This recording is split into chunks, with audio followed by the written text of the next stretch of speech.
새벽 5시 30분, 알람이 울리기도 전에 태수는 벌써 눈을 뜹니다. 옆에서 들려오는 아내의 거친 숨소리가 그의 생체 시계가 되어버린 지 오래였거든요. 지영의 혈당 수치는 밤새 롤러코스터를 탔을 거예요. 태수는 조심스럽게 일어나서 혈당 측정기를 가져왔습니다. 지영이 희미하게 눈을 뜨면서 남편이 깨었냐고 물어보는데 태수의 목소리는 10년 전보다 훨씬 낮고 지쳐 있었어요. 혈당을 재자고 하니까 측정 결과가 340이 나왔습니다. 위험 수치였죠. 태수의 얼굴이 굳어지는 걸 본 지영이 쓴웃음을 지으면서 또 높다며 미안하다고 하더라고요. 태수는 괜찮다고 하면서 인슐린을 맞자고 했는데 이런 대화가 하루에도 몇 번씩 반복되는 거예요. 태수는 지영의 팔에 인슐린을 놓아주면서 속으로 생각했어요. 언제까지 이래야 할까? 그런데 그 생각이 머릿속에 떠오르자마자 죄책감이 밀려왔죠. 결혼할 때 건강할 때나 아플 때나라고 맹세했잖아요. 아침 7시 태수는 지영을 위한 저당식 아침을 준비했습니다. 현미밥 반 공기, 나물 반찬, 두부 한 조각. 모든 음식의 칼로리와 당분을 계산해서 만든 완벽한 당뇨식이었어요. 그런데 지영은 젓가락질을 몇 번 하더니 맛이 없다고 하면서 차라리 굶는 게 낫겠다고 투덜거리더라고요. 그 순간 태수의 가슴 깊은 곳에서 뭔가가 꽉 하고 조여들었어요. 10년간 매일같이 아내를 위해 정성스럽게 만든 음식을 거부당하는 순간이었거든요. 하지만 참았죠. 아프니까 그럴 수 있다고, 아프니까 짜증날 수 있다고 자신을 달랬어요. 태수가 그래도 조금만 먹어보라고, 오늘 병원 가야 한다고 설득했는데 지영은 병원에 또 가냐고, 어제도 갔는데 왜 또 가야 하는지 모르겠다는 표정이었어요. 여기서 정말 안타까운 게 지영의 기억이 가물가물해지기 시작한 거예요. 당뇨 합병증이 뇌에까지 영향을 미치기 시작했거든요. 어제 병원에 간 것도 기억하지 못했어요. 태수는 달력을 가져와서 어제는 화요일이고 오늘이 수요일이며 매주 수요일에 병원에 가기로 했다고 설명했죠. 지영이 달력을 한참 들여다보더니 고개를 끄덕이긴 했는데 그 눈빛에는 확신이 없었어요. 태수는 그 모습을 보면서 또다시 가슴이 먹먹해졌죠. 기억을 잃어가는 아내를 보는 건 매일 조금씩 죽어가는 사람을 보는 것과 같았거든요. 병원에서 돌아온 오후, 지영은 소파에 누워서 텔레비전을 보고 있었어요. 의사는 오늘도 같은 얘기를 했습니다. 혈당 관리를 더 철저히 하라고, 합병증이 진행되고 있다고 경고했어요. 태수는 그 말을 들을 때마다 자신이 뭔가 잘못하고 있는 것 같은 기분이 들었죠. 태수가 답답해서 밖에 바람이나 쐬고 올까 하고 조심스럽게 물어봤어요. 그랬더니 지영이 고개를 들면서 이렇게 말하더라고요. 그래, 밖에 가서 풀고 와. 이 말을 들은 순간 태수의 마음속에 묘한 감정이 스쳤어요. 풀고 와라는 표현이 마치 자신의 스트레스와 답답함을 밖에서 해결하고 오라는 허락처럼 들렸거든요. 지영은 농담처럼 말했지만 태수에게는 그 말이 마치 면죄부처럼 느껴졌어요. 태수는 잠깐만 다녀오겠다고, 1시간 후에 돌아오겠다고 약속하고 집을 나섰습니다. 그런데 처음으로 홀가분한 기분이 드는 거예요. 10년 만에 느끼는 자유로움이었죠. 아무도 혈당을 재달라고 하지 않는, 아무도 약을 달라고 하지 않는 오롯이 자신만의 시간이었어요. 동네 카페에 앉아서 커피를 마시면서 창밖을 바라보는데 사람들이 자유롭게 거리를 걸어가는 모습이 부러웠어요. 언제부터 자신의 삶이 이렇게 좁아졌을까요? 은퇴 전까지는 회사 스트레스가 있었지만 그래도 자신만의 영역이 있었거든요. 하지만 지금은 24시간 내내 간병인이자 요리사이자 운전기사였어요. 그런데 핸드폰에서 문자가 왔어요. 지영이 언제 오냐고 물어보는 내용이었는데 시계를 보니까 나온 지 30분밖에 안 됐더라고요. 벌써 연락이 온 거예요. 가슴이 답답해졌죠. 1시간이라고 했는데 왜 벌써 재촉하는 걸까 싶어서요. 그래도 곧 가겠다고 답장을 보냈어요. 집으로 돌아가는 길에 태수는 술집을 지나쳤는데 간판에 혼자 와도 좋은 술집이라고 적혀 있더라고요. 그 글귀가 유독 눈에 들어왔어요. 혼자 와도 좋은 곳이라니. 언제부터 혼자만의 시간이 이렇게 소중해졌을까요? 집에 들어서니까 지영이 현관에서 기다리고 있었어요. 왜 이렇게 늦게 오냐고 걱정했다고 하더라고요. 태수가 30분밖에 안 나갔다고 했더니 지영은 2시간은 된 것 같다고 하는 거예요. 지영의 시간 감각도 흐려지고 있었어요. 태수는 또다시 한숨을 삼켰죠. 아내에게는 30분도 2시간처럼 느껴질 만큼 불안하고 외로웠을 거라는 생각에 죄책감이 밀려왔어요. 저녁 시간에 태수는 다시 저당식 저녁을 준비했는데 지영은 몇 숟가락 뜨더니 맛이 없다고 투덜거렸어요. 짠지도 달지도 않다면서 옛날에는 자신이 음식을 참 맛있게 해줬다고 과거를 그리워하더라고요. 과거형이었어요. 지영은 자신이 더 이상 요리를 할 수 없다는 걸 받아들이고 있었던 거예요. 태수는 묵묵히 자신의 밥을 먹었어요. 10년간 매일같이 같은 음식을 먹어왔거든요. 간도 맞지 않고 맛도 없는 병원식 같은 음식들을요. 태수가 답답해서 또 밖에 가서 풀고 올까 하고 조심스럽게 물어봤더니 지영이 고개를 끄덕이면서 말했어요. 그래, 밖에 가서 풀고 와. 집에만 있으면 답답하지. 이 말을 들은 순간 태수의 마음속에서 뭔가가 꿈틀거렸어요. 아내가 자신에게 밖에 나가라고 하는 게 마치 자유시간을 허락해 주는 것 같았거든요. 그 순간 태수는 깨달았어요.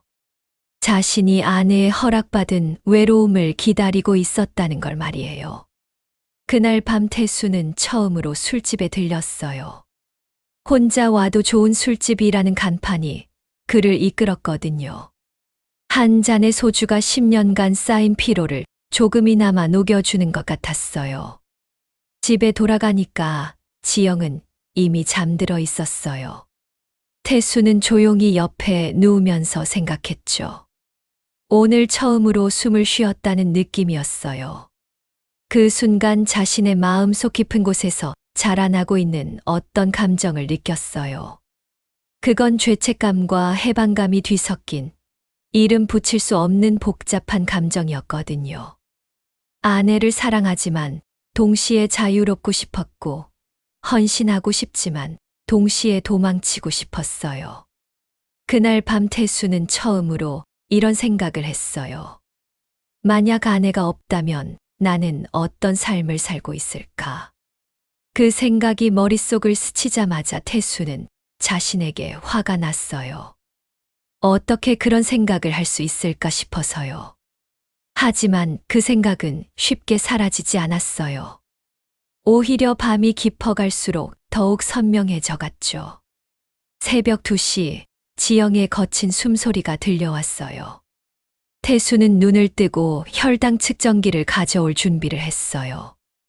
내일도 모레도 아마 평생 이런 밤들이 계속될 거였거든요. 하지만 이제 그의 마음속에는 하나의 출구가 생겨났어요. 아내의 말, 밖에 가서 풀고 와. 그 말이 그에게는 허락받은 자유의 시간이 되어버렸거든요. 태수는 자신도 모르게 그 시간들을 기다리고 있다는 걸 깨달았어요.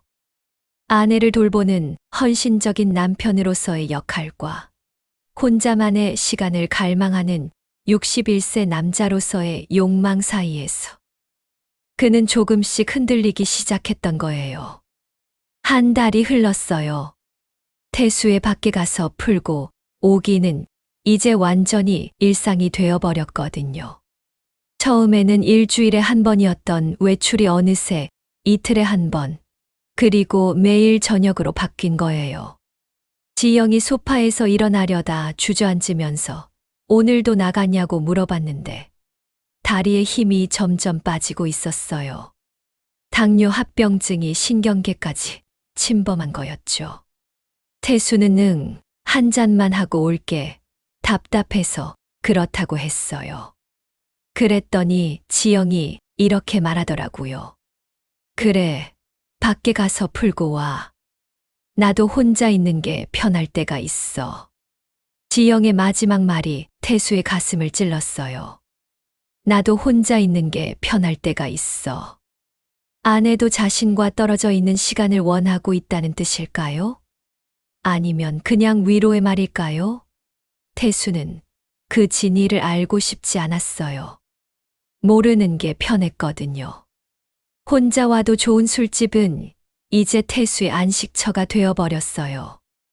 카운터 구석자리, 항상 같은 자리에 앉아서 소주 한 병을 천천히 마시는 게 그의 일과였거든요. 사장 김 씨는 이제 태수를 보면 먼저 소주를 준비해뒀어요. 오늘도 힘들었냐고 물어보면 태수는 그냥 그렇다고 대답했어요. 더 이상 자세한 설명을 하지 않았거든요. 처음 며칠간은 아내의 병에 대해, 자신의 처지에 대해 이야기했지만 이제는 그마저도 지쳤어요. 그냥 조용히 마시고 싶었거든요. 어느 목요일 저녁이었는데 평소보다 술집이 붐볐어요. 태수의 단골 자리에 다른 손님이 앉아 있더라고요. 50대 중반쯤 되어 보이는 여자였는데 단정한 옷차림에 차분한 분위기를 풍기고 있었어요. 태수는 잠깐 망설이다가 그 옆자리에 앉았어요. 그랬더니 그 여자가 먼저 안녕하세요 하고 인사를 건넸거든요. 태수는 어색하게 고개를 끄덕였죠. 자주 오는 것 같던데 오늘은 자리가 없다면서 말을 걸어왔어요. 태수는 그냥 가끔 온다고 얼버무렸는데 가끔이 아니라 매일이었지만 그렇게 말하기는 창피했거든요. 그 여자도 요즘 자주 온다고 하더라고요. 집에 혼자 있기가 답답해서 그렇다고 했어요. 태수가 혼자 사냐고 물어봤더니 남편이 작년에 세상을 떠났다고 하는 거예요. 순간 술집 안이 조용해진 것 같았어요. 태수는 뭐라고 말해야 할지 몰라서 죄송하다고 했죠. 그랬더니 괜찮다고, 이제 좀 적응됐다고, 오히려 혼자 있는 시간이 편할 때도 있다고 하더라고요. 그 말을 들은 순간 태수의 가슴이 쿵 하고 내려앉았어요. 혼자 있는 시간이 편할 때도 있어요. 지영이 했던 말과 똑같았거든요. 하지만 이 여자의 상황은 달랐어요. 정말로 혼자였으니까요. 실례지만 성함이 뭐냐고 물어봤더니 미경이라고, 박미경이라고 하더라고요. 태수도 자신을 소개했어요. 두 사람은 그렇게 첫 대화를 시작했는데 미경은 남편을 잃고 1년 동안 혼자 살아가는 이야기를 했어요. 태수는 자신의 이야기를 하지 못했거든요. 아내가 아프다는 말을 어떻게 꺼낼 수 있었겠어요. 가족은 있냐고 물어보니까 태수는 잠깐 멈칫했어요. 딸이 하나 있다고 대답했는데 반쪽짜리 대답이었죠. 아내 이야기는 빼고 말한 거였거든요. 그럼 혼자 사는 건 아니네요 하니까 태수가 네 하고 대답했는데 거짓말을 하고 있는 기분이었어요. 기술적으로는 거짓말이 아니었지만 진실도 아니었거든요. 이 애매한 경계선 위에서 그는 묘한 자유로움을 느꼈어요. 그날 밤 태수는 2시간이나 미경과 이야기를 나눴어요. 남편을 잃은 슬픔, 혼자 살아가는 어려움, 그리고 새로운 시작에 대한 두려움까지. 미경의 이야기는 태수에게 신선한 충격이었거든요. 10년간 오직 아내의 병과 간병에만 매달려 살았던 그에게 다른 사람의 인생 이야기는 마치 다른 세계의 일처럼 들렸어요. 집에 돌아가니까 지영은 이미 잠들어 있었어요. 평소보다 1시간이나 늦었는데도 지영은 아무 말도 하지 않았죠. 아니, 못했어요. 잠든 사람은 항의할 수 없었거든요. 태수는 침대에 누우면서 생각했어요. 오늘 처음으로 다른 사람과 진짜 대화를 나눴다고요. 병원 이야기도, 약 이야기도, 혈당 이야기도 없는 순수한 대화였거든요. 그게 이렇게 소중할 줄은 몰랐어요. 다음 날 태수는 평소보다 더 신경 써서 지영을 돌봤어요.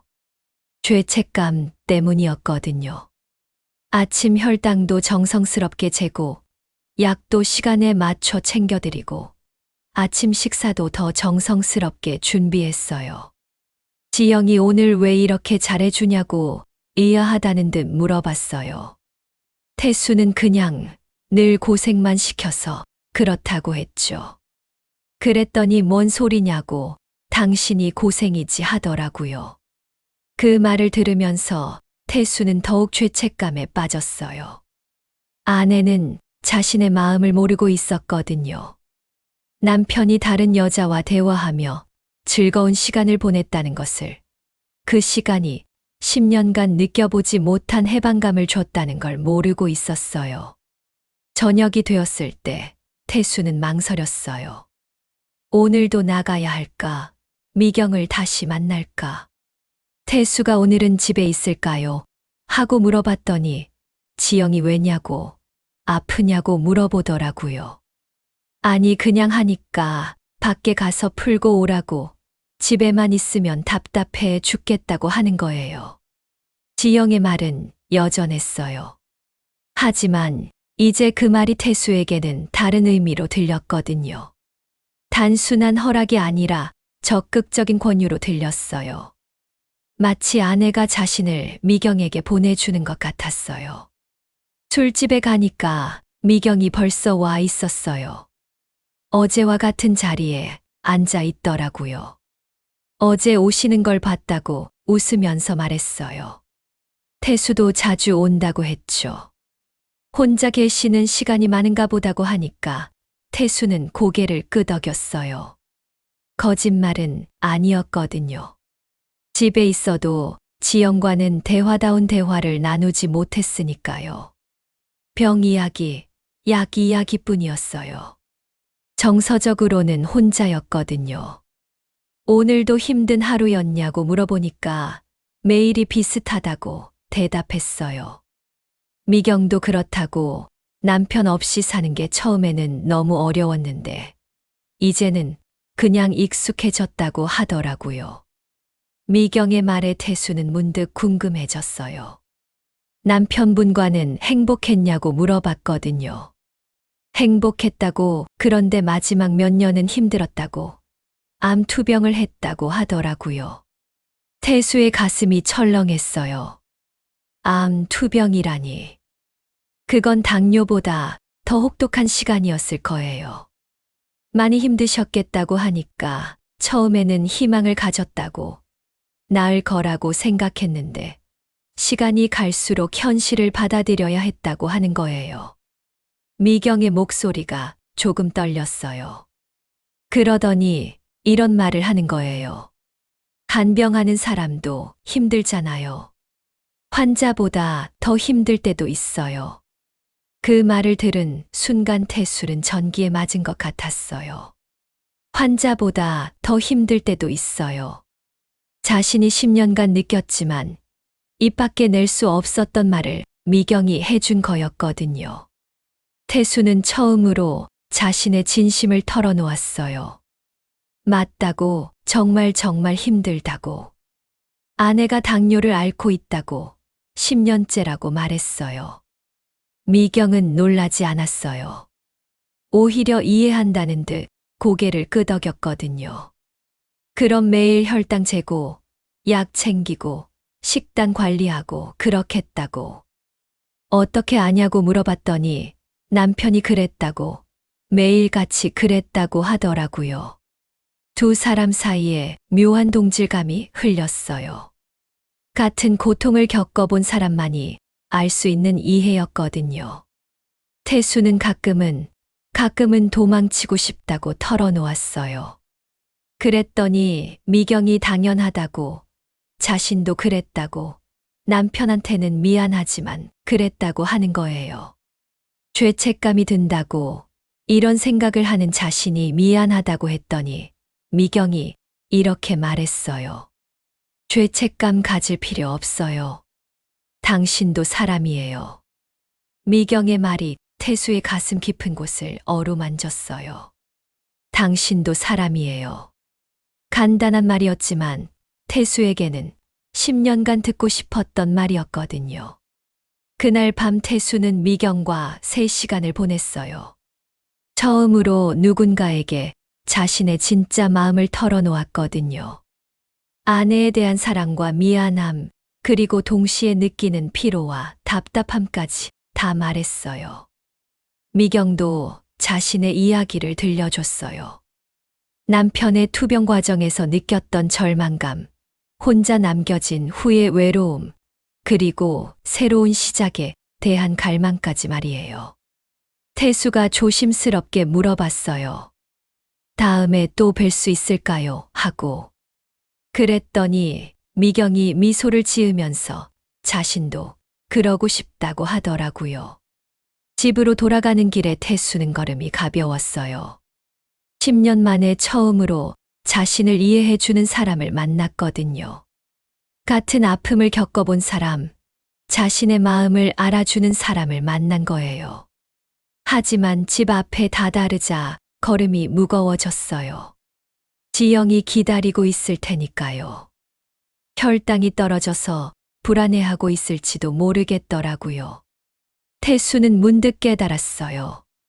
자신이 미경과 보낸 시간 동안 지영은 정말로 혼자였다는 걸 말이에요. 현관문을 열고 들어가니까 거실이 조용했어요. 지영은 소파에서 텔레비전을 보고 있었거든요. 늦었다고 하니까 미안하다고, 시간 가는 줄 몰랐다고 했어요. 그랬더니 지영이 괜찮다고, 자신도 혼자 있는 시간이 좋더라고 하는 거예요. 지영의 말을 들으면서 태수는 복잡한 감정에 휩싸였어요. 아내도 혼자 있는 시간을 좋아한다고 했거든요. 그럼 자신이 죄책감을 가질 필요가 없는 건 아닐까요? 하지만 마음 한편으로는 알고 있었어요. 지영의 혼자 있는 시간이 좋다는 말과 자신이 미경과 보내는 시간은 전혀 다른 차원의 일이라는 걸 말이에요. 그날 밤 태수는 침대에 누워서 천장을 바라보며 생각했어요. 오늘 미경과 나눈 대화, 그녀가 보여준 이해와 공감, 그리고 다음에 또 뵐 수 있을까요? 라고 말했던 자신의 모습까지. 자신이 위험한 길로 접어들고 있다는 걸 알고 있었어요. 하지만 동시에 10년간 잃었던 자신을 되찾는 기분이었거든요. 아픈 아내의 남편이 아닌 그냥 평범한 61세 남자 김태수로서 누군가와 대화할 수 있는 시간이었어요. 옆에서 지영의 거친 숨소리가 들려왔어요. 태수는 조용히 일어나서 지영의 이마에 손을 댔어요. 미열이 있더라고요. 혈당이 또 올라간 모양이었어요. 태수는 혈당 측정기를 가져왔어요. 지영을 깨우지 않고 조심스럽게 혈당을 쟀는데 역시 높았어요. 350을 넘어가고 있었거든요. 지영을 깨워서 혈당이 높다고 인슐린을 맞아야겠다고 했어요. 지영이 힘겹게 눈을 뜨면서 또냐고 하더라고요. 태수는 능숙하게 인슐린을 준비했어요. 10년간 수천 번 해온 일이었거든요. 하지만 오늘은 뭔가 달랐어요. 이 모든 일이 더 무겁게 느껴졌거든요. 인슐린을 놓아주면서 태수는 생각했어요. 미경은 지금 혼자 집에서 편안하게 잠들어 있을 거라고. 누구도 깨우지 않는, 누구의 혈당도 재지 않는 평화로운 잠을 자고 있을 거라고. 그 순간 태수의 마음 속에서 어떤 선을 넘은 것 같은 감각이 스쳤어요. 처음으로 아내가 아닌 다른 여자의 삶을 부러워하는 자신을 발견한 거였거든요. 태수는 이제 돌이킬 수 없는 감정의 영역에 발을 들여놓았거든요. 허락받은 외로움은 이제 허락받은 일탈을 향한 첫걸음이 되어버렸어요. 2주가 더 흘렀어요. 태수와 미경의 만남은 이제 거의 매일 이어졌거든요. 처음에는 우연한 만남처럼 보였지만 이제는 서로를 기다리는 약속이 되어버렸어요. 오늘은 일찍 오셨네요. 하고 미경이 말하는데 먼저 와서 기다리고 있더라고요. 태수는 괜히 기분이 좋아졌어요. 누군가 자신을 기다린다는 것. 그것만으로도 10년간 잃었던 자존감이 조금씩 돌아오는 기분이었거든요. 집에서 일찍 나왔다고 아내가 오늘은 컨디션이 좋아서 그렇다고 했어요. 태수는 이제 자연스럽게 아내 이야기를 했거든요. 하지만 여전히 전부를 말하지는 않았어요. 지영이 얼마나 심각한 상태인지, 자신이 얼마나 지쳐 있는지는 조금씩 흘려보낼 뿐이었어요. 미경이 오늘 뭔가 표정이 밝아 보인다고 하더라고요. 그래요? 별일 없는데 하니까 거짓말이라고 좋은 일 있었다고 하는 거예요. 태수는 당황했어요. 사실 오늘 기분이 좋았던 건 미경을 만날 생각 때문이었거든요. 하지만 그 말을 어떻게 할 수 있었겠어요. 그냥 오늘은 날씨가 좋아서 그렇다고 했어요. 날씨요? 밖에 비 오는데요. 하면서 미경이 웃으며 창밖을 가리키더라고요. 정말 비가 내리고 있었어요. 태수는 미경과 이야기하느라 날씨도 보지 못했던 거예요. 아, 정말이네요.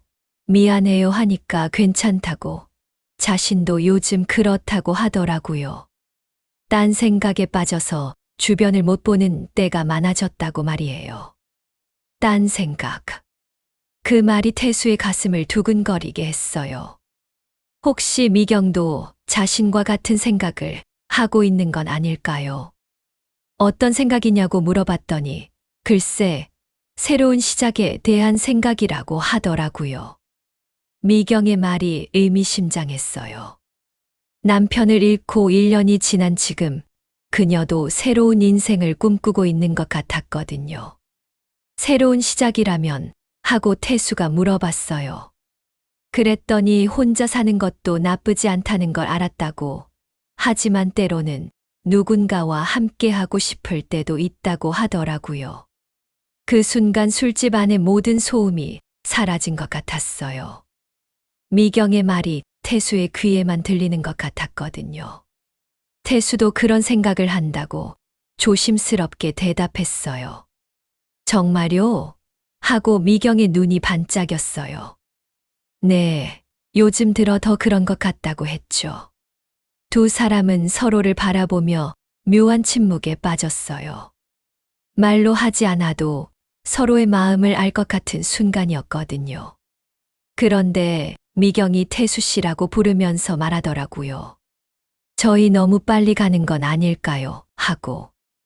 미경의 질문에 태수는 가슴이 철렁했어요. 빨리 가고 있다. 분명히. 하지만 멈출 수 있을까요? 미경 씨가 부담스러우시면 하고 태수가 말하니까 부담스럽다는 게 아니라 두렵다는 거라고 하더라고요. 뭐가 두려우냐고 물어봤더니 이 감정이 진짜인지 아니면 외로움 때문인지 구분이 안 된다고 하는 거예요. 미경의 솔직함에 태수는 자신도 모르게 고백하고 싶어졌어요. 자신도 그렇다고 10년간 아내 간병만 하면서 살았는데 미경 씨와 이야기하고 있으면 자신이 누군지 기억나는 것 같다고 말했어요. 그럼 우리 조금 더 천천히 가요. 서두르지 말고 하고 미경이 제안했어요. 좋다고 태수는 대답했죠. 하지만 마음은 이미 깊이 빠져들고 있었어요. 천천히 가자고 말하면서도 두 사람은 더 자주 만나게 되었거든요. 태수의 외출 시간도 점점 길어졌어요. 한편 집에서는 지영의 상태가 악화되고 있었어요. 태수가 늦게 들어오는 날이 많아지면서 지영은 혼자 저녁을 먹는 일이 잦아졌거든요. 혈당 관리도 소홀해졌어요. 약 먹는 시간도 불규칙해졌고요. 수진이 주말에 집에 왔을 때 아빠, 엄마 괜찮냐고 물어봤어요. 지영의 얼굴이 평소보다 많이 야윈 것 같았거든요. 태수는 괜찮다고 왜냐고 대답했어요. 얼굴이 안 좋아 보인다고 혈당 관리 잘하고 계시냐고 수진이 물어봤는데 태수는 응 하고 있다고 대답했어요. 하지만 태수도 알고 있었어요. 최근 며칠간 지영의 혈당 체크를 제대로 하지 못했다는 걸 말이에요. 미경과의 시간에 빠져서 아내를 돌보는 일에 소홀했다는 걸 알고 있었거든요. 수진이 지영에게 다가가서 엄마, 어디 아프냐고 물어봤어요. 아니야, 괜찮아. 그냥 좀 피곤해서 그렇다고 지영이 대답했는데 목소리에는 힘이 없었어요. 최근 며칠간 제대로 된 식사를 하지 못했기 때문이었거든요. 태수가 외출하는 시간이 길어지면서 지영은 자주 혼자 대충 먹거나 아예 굶는 경우가 많았어요. 수진이 아빠, 엄마 식사는 잘 챙겨드리고 계시냐고 물어봤어요. 그럼 당연하지 하고 태수는 대답했지만 확신이 없었거든요. 수진은 냉장고를 열어봤어요. 평소 같으면 일주일치 반찬이 준비되어 있어야 하는데 거의 비어 있더라고요. 아빠, 반찬이 없네요 하니까 오늘 마트 가려고 했는데 하고 태수가 얼버무렸어요. 매일 마트 갈 계획만 세우시나요? 엄마가 뭘 드셨어요? 하고 수진의 목소리가 차갑게 변했어요. 라면. 가끔 라면 끓여 먹고 하니까 라면요? 당뇨 환자가 라면을? 하면서 수진이 놀라더라고요. 태수는 할 말이 없었어요. 정말로 최근 며칠간 지영에게 제대로 된 식사를 해주지 못했거든요. 미경과의 만남이 길어지면서 집안일이 뒷전으로 밀렸던 거예요. 아빠, 솔직히 말씀해 주세요. 엄마 관리 제대로 하고 계시는 거 맞죠? 하고 수진이 추궁했어요. 하고 있어, 물론 하고 있어 하고 태수는 대답했지만 점점 움츠러들었어요. 그럼 왜 엄마가 이렇게 야위셨어요? 왜 냉장고가 비어 있어요? 하고 수진이 계속 물어보는데 태수는 그건 하고 말을 못하고 있었어요. 태수가 말을 못하고 있을 때 지영이 소파에서 일어나려다가 휘청거렸어요. 다리에 힘이 없어서 제대로 설 수도 없었거든요. 엄마, 하고 수진이 황급히 달려가서 지영을 부축했어요. 괜찮아. 그냥 좀 어지러워서 그렇다고 지영이 말했지만 얼굴은 창백했어요. 수진은 재빨리 혈당 측정기를 가져왔어요. 엄마, 혈당 재볼게요. 하고 측정한 결과가 충격적이었어요. 450점, 생명이 위험한 수치였거든요. 이게 뭐예요? 450이 넘어요. 하고 수진의 목소리가 떨렸어요. 뭐라고? 하고 태수도 놀라서 측정기를 확인했어요. 정말 450을 넘어가고 있었거든요.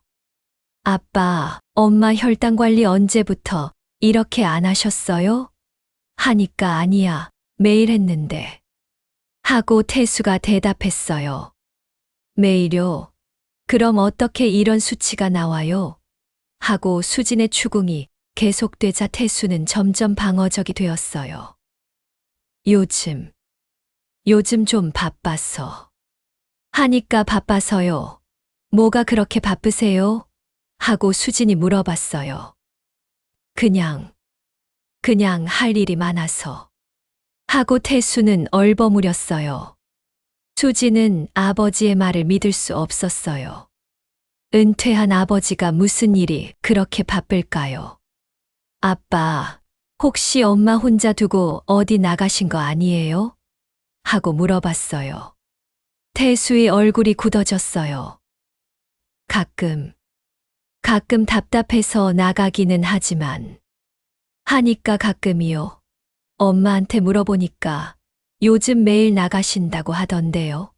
하고 수진이 말했어요. 수진이 지영을 바라보자 지영이 고개를 끄덕였어요. 매일 저녁마다 나가셔 하고 말하더라고요. 아빠, 이게 뭐예요? 하고 수진의 목소리가 날카로워졌어요. 엄마가 이렇게 아픈데 매일 밖에 나가시는 거예요? 하니까 그게 답답해서 그래. 집에만 있으면 답답해서 그렇다고 태수가 대답했어요. 답답하면 엄마 혼자 두고 나가도 되는 거예요? 하고 수진이 따져 물었을 때 태수는 아무 말도 할 수 없었어요. 수진의 말이 모두 맞았기 때문이었거든요. 아빠, 엄마가 왜 이렇게 됐는지 아세요? 하고 수진의 마지막 질문이 태수의 가슴을 찔렸어요. 아빠가 제대로 안 챙겨드린 거 아니에요? 혼자 두고 매일 밖에 나가니까 이렇게 된 거 아니에요? 하니까 아니야. 그건 아니야. 하고 태수는 부정했어요. 그럼 뭐예요? 엄마 혈당이 왜 이렇게 높아요? 왜 이렇게 야위셨어요? 하고 수진이 계속 추궁했을 때 태수는 더 이상 변명할 수 없었어요. 모든 게 사실이었기 때문이었거든요. 미경과의 만남에 빠져서 아내를 제대로 돌보지 못했다는 게 말이에요. 수진아, 아빠도 사람이야. 아빠도 힘들어하고 태수가 말했어요. 힘들면 엄마를 포기해도 되는 거예요? 하니까 포기한 게 아니야. 하고 태수는 소리를 질렀어요. 그럼 뭐예요? 매일 밖에 나가는 게 뭐예요? 하고 수진이 반박했을 때 태수는 벽에 몰린 기분이었어요. 수진의 추궁에 어떻게 대답해야 할지 몰랐거든요. 미경과의 만남을 어떻게 설명할 수 있었겠어요. 그냥 술 한 잔 하고 오는 거야 하니까 술 한 잔요. 매일요? 엄마가 이렇게 아픈데 매일 술 마시러 나가시는 거예요? 하고 수진의 목소리에 절망이 섞여 있었어요. 아빠, 저 실망이에요. 정말 실망이에요. 하고 수진이 말했을 때 태수의 마음이 무너져 내렸어요. 딸에게 실망스러운 아버지가 되어버렸거든요. 아내에게는 무책임한 남편이 되었고요. 하지만 동시에 반발심도 생겼어요. 자신도 10년간 고생했는데 왜 조금의 자유 시간도 가져서는 안 되는 걸까요? 수진아, 아빠도 10년간 엄마를 돌봤어. 10년간 하루도 빠짐없이. 이제 좀 쉬면 안 되나? 하니까 쉬는 거랑 방치하는 건 다르죠. 하고 수진이 대답했어요. 방치한 게 아니야. 하고 태수가 소리쳤지만 그럼 엄마 상태가 왜 이래요? 왜 혈당이 450이 넘어요? 하고 수진이 반박했을 때 태수는 더 이상 할 말이 없었어요. 결국 자신이 잘못했다는 걸 인정할 수밖에 없었거든요. 하지만 인정하기 싫었어요. 미경과의 시간이 잘못된 것이라고 인정하기 싫었어요. 그 시간이 자신에게는 유일한 숨구멍이었기 때문이었거든요. 당분간 엄마 혼자 두지 마세요. 제가 가끔 와서 확인할 거예요. 하고 수진이 마지막 통보를 했어요. 태수는 감시받는 기분이었어요. 그날 밤 태수는 미경에게 문자를 보냈어요. 내일은 못 나갈 것 같아요. 하고. 미경의 답장이 빨리 왔어요. 무슨 일 있으세요? 하고 물어보더라고요. 태수는 한참을 망설이다가 답장을 보냈어요. 집안일이 좀 하고 말이에요. 그날 밤 태수는 잠이 오지 않았어요. 수진의 말이 계속 머릿속을 맴돌았거든요. 아빠, 엄마가 왜 이렇게 됐는지 아세요? 알고 있었어요. 자신이 미경과의 시간에 빠져서 아내를 소홀히 했다는 걸 말이에요. 하지만 인정하고 싶지 않았어요. 그 시간이 자신에게는 너무나 소중했기 때문이었거든요. 태수는 이제 선택의 기로에 서 있었어요. 아내에 대한 책임을 다할 것인가, 아니면 자신의 행복을 추구할 것인가. 하지만 그 선택이 이미 너무 늦었을지도 모른다는 두려움이 그를 짓누르고 있었거든요. 수진이 떠난 후 집 안의 공기는 무거웠어요. 태수는 거실 소파에 앉아서 멍하니 텔레비전을 바라보고 있었거든요. 화면에서는 뭔가 나오고 있었지만 아무것도 머릿속에 들어오지 않았어요. 아빠, 저 실망이에요. 딸의 마지막 말이 계속 귓가에 맴돌았어요. 61년을 살면서 가족에게 실망스러운 사람이 되어본 적이 없었거든요. 회사에서도 성실한 직장인이었고, 집에서도 책임감 있는 가장이었어요. 그런데 이제는 딸에게 실망스러운 아버지가 되어버린 거예요. 지영은 침실에서 누워 있었어요. 혈당 450 쇼크 후에 기력을 잃고 하루 종일 침대에서 일어나지 못하고 있었거든요. 태수는 문틈으로 아내를 들여다봤어요. 10년 전보다 한참이나 야윈 모습, 창백한 얼굴, 거친 숨소리. 언제부터 이렇게 많이 아파 보였을까요? 핸드폰이 울렸어요. 미경이었거든요. 태수 씨, 괜찮으세요? 어제 연락이 안 돼서 걱정했어요 하더라고요. 미안하다고, 집안 사정이 좀 있다고 태수는 대답했어요. 혹시 아내분이? 하고 미경의 목소리에 걱정이 섞여 있었어요.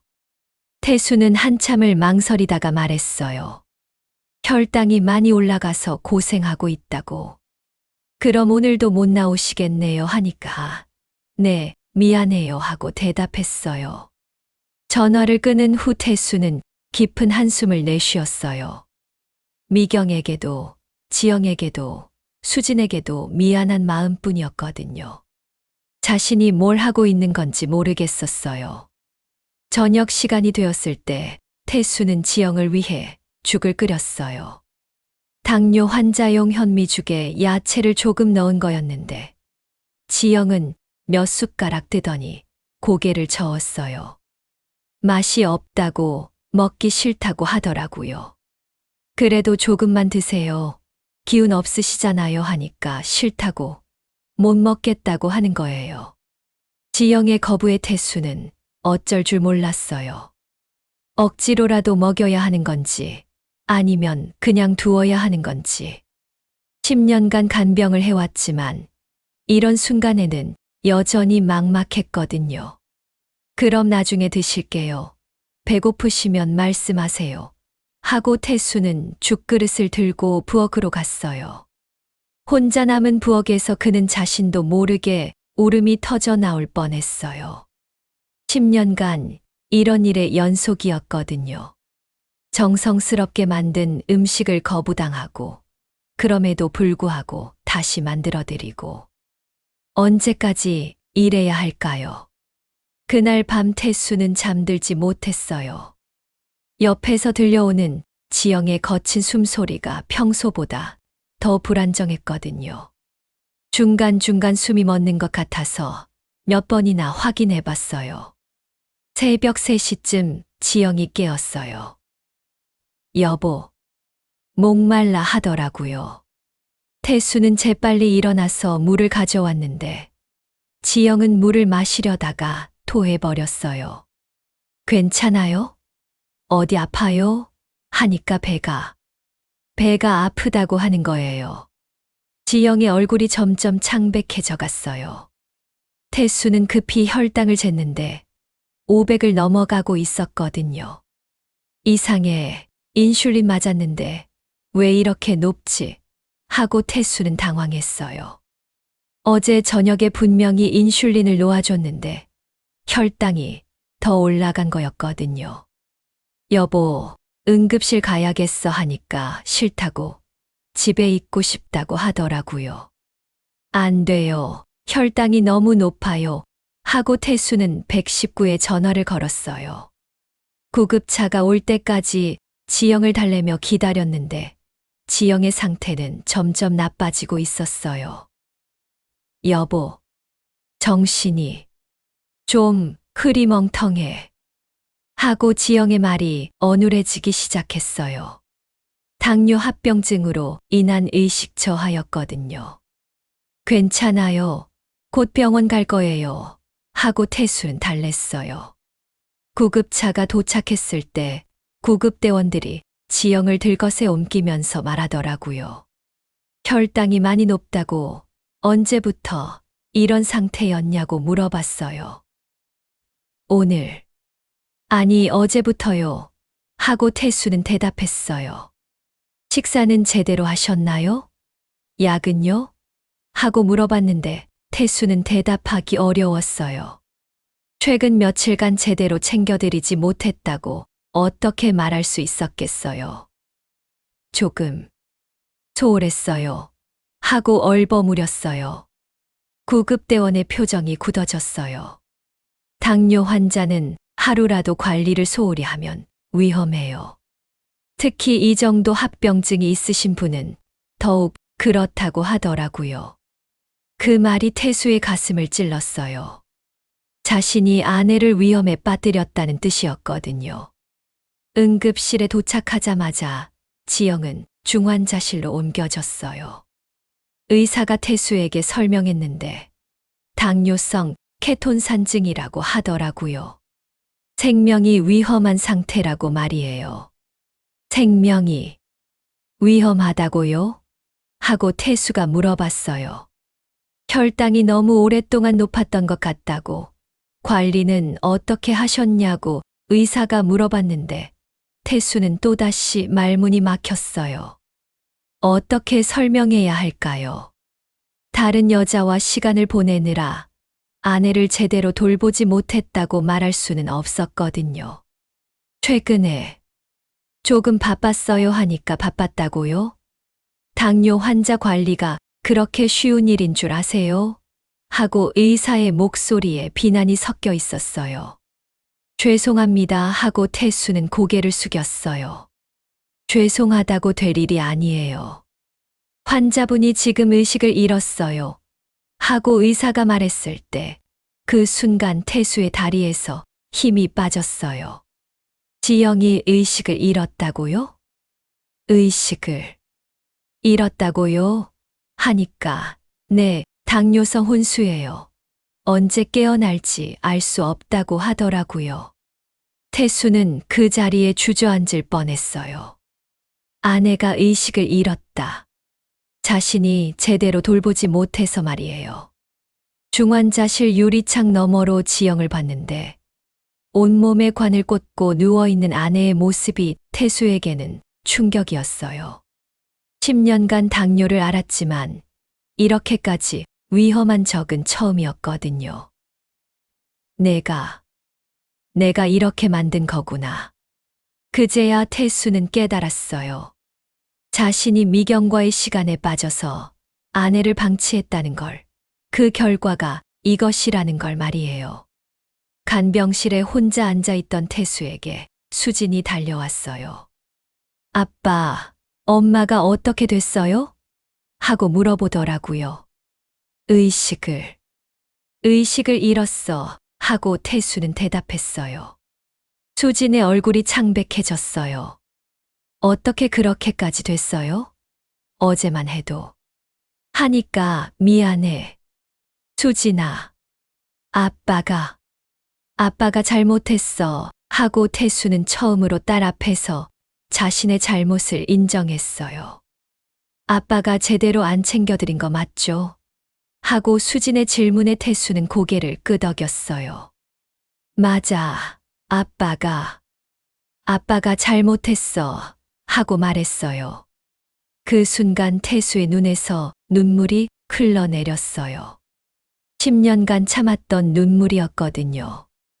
아내를 간병하면서도 한 번도 울지 않았던 태수가 처음으로 진심 어린 눈물을 흘렸어요. 아빠.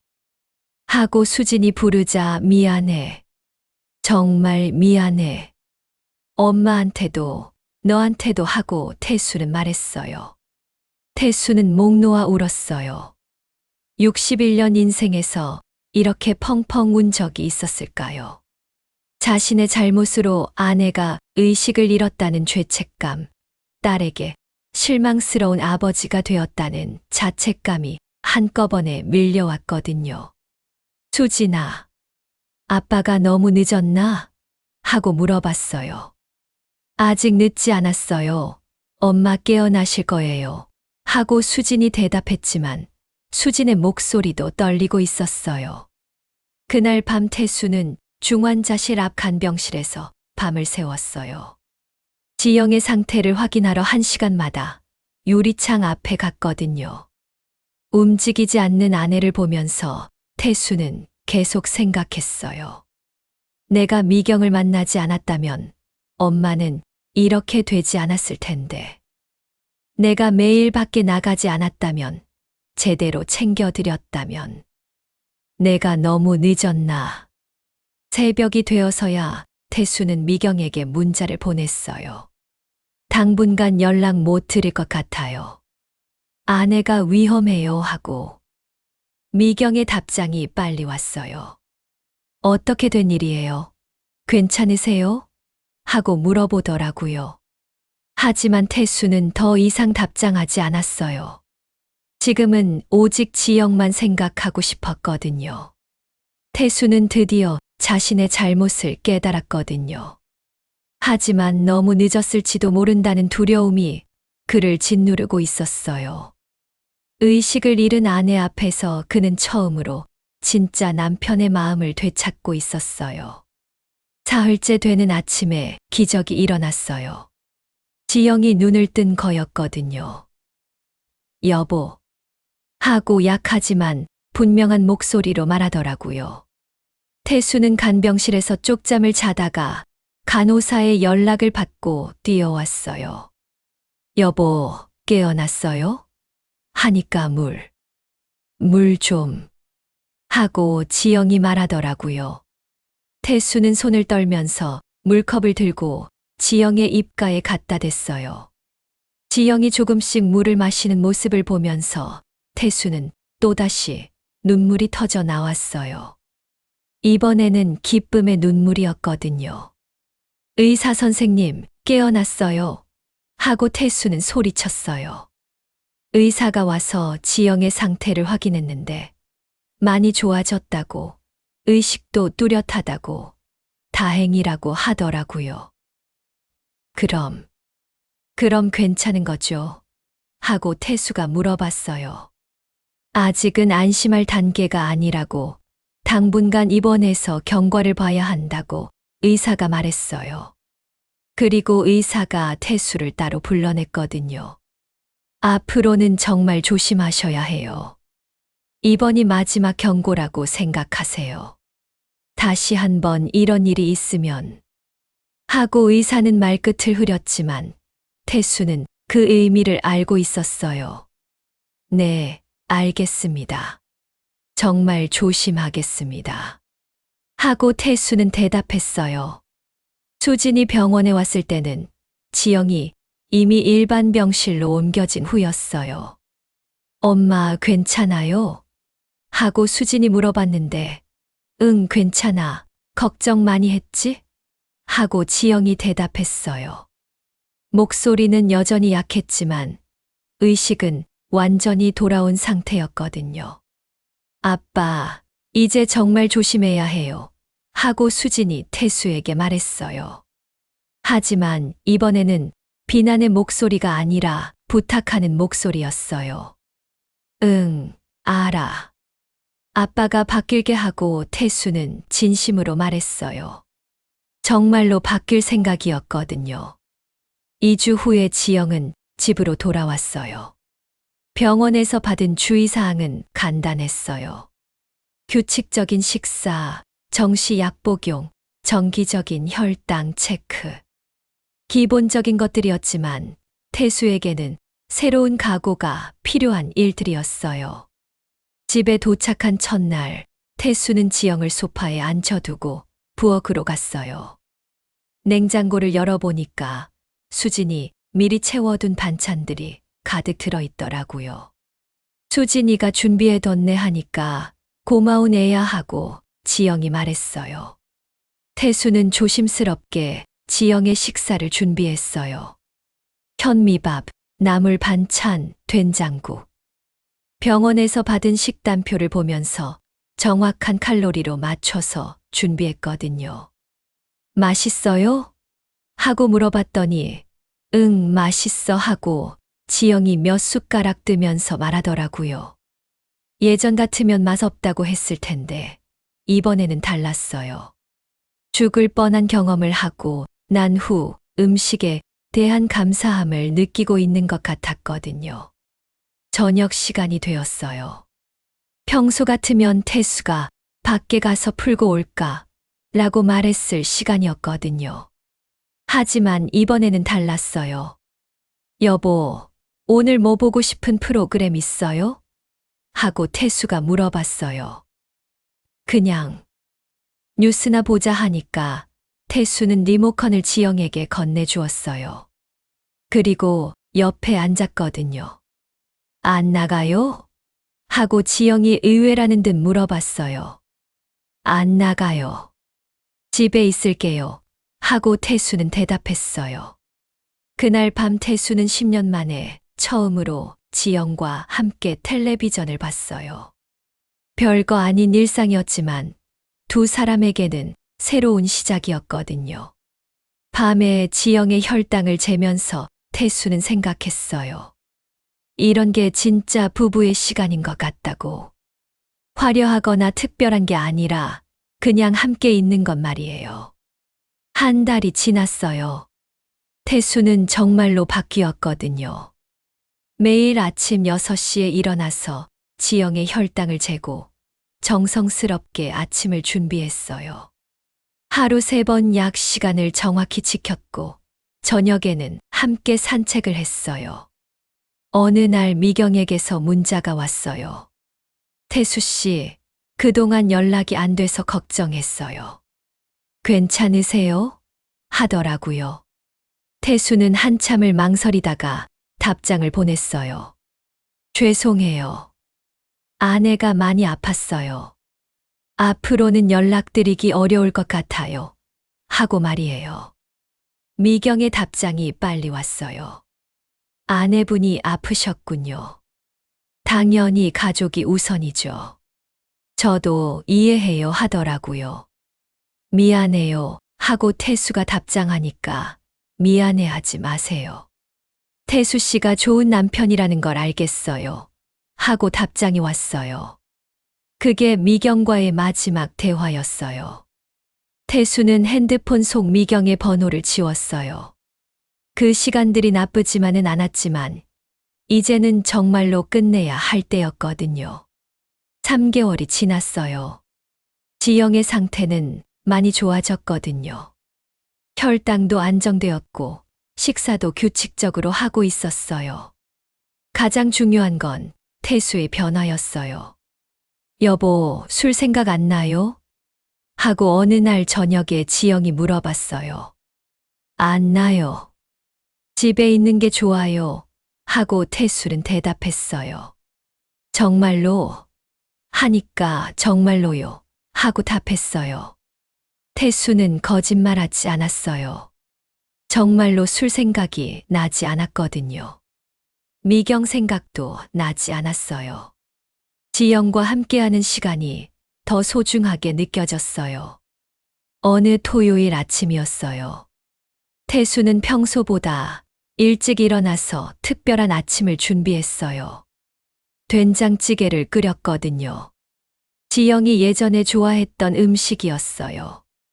오늘은 된장찌개네 하고 지영이 상을 보면서 말했어요. 오랜만에 끓여봤어요 하니까 향이 좋네 하더라고요. 지영이 된장찌개를 한 숟가락 떠서 맛을 봤어요. 맛있어 하고 말하더라고요. 정말요? 하니까 응, 정말 맛있어 하고 대답했어요.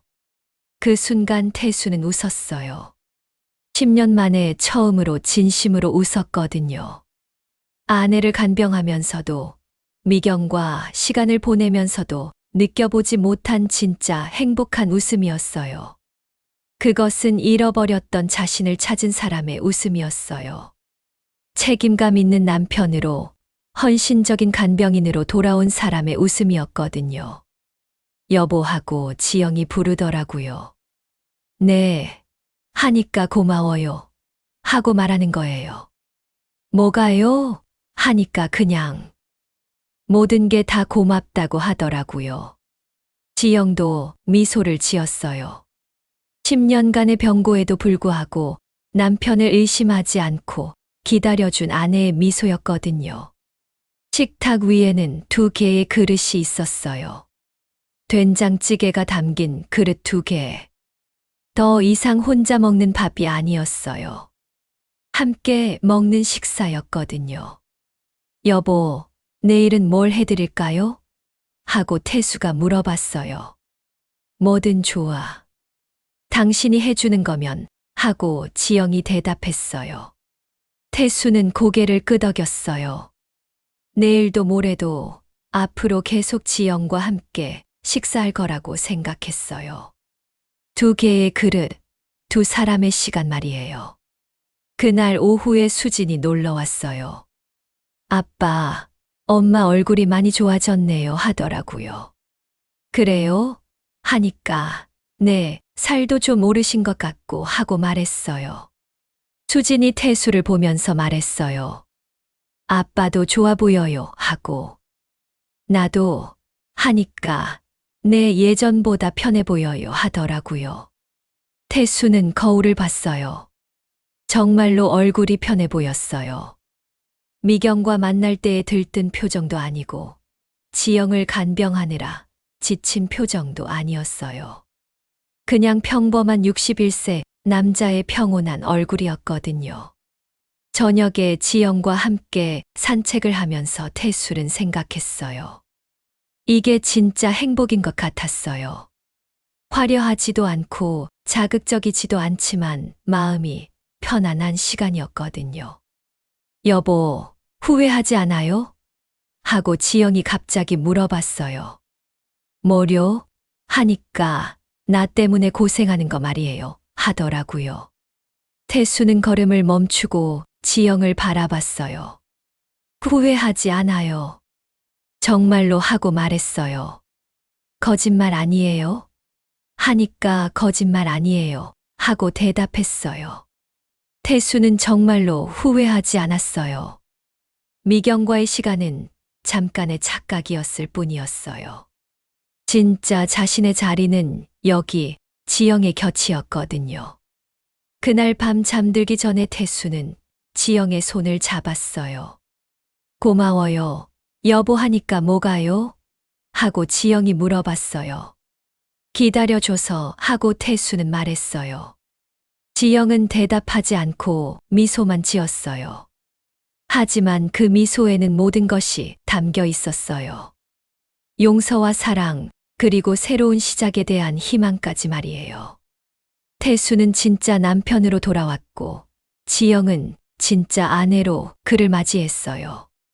식탁 위에 2개의 그릇처럼 이제 그들은 정말로 함께였거든요. 그날 그녀는 더 이상 혼자 밥을 먹지 않았어요.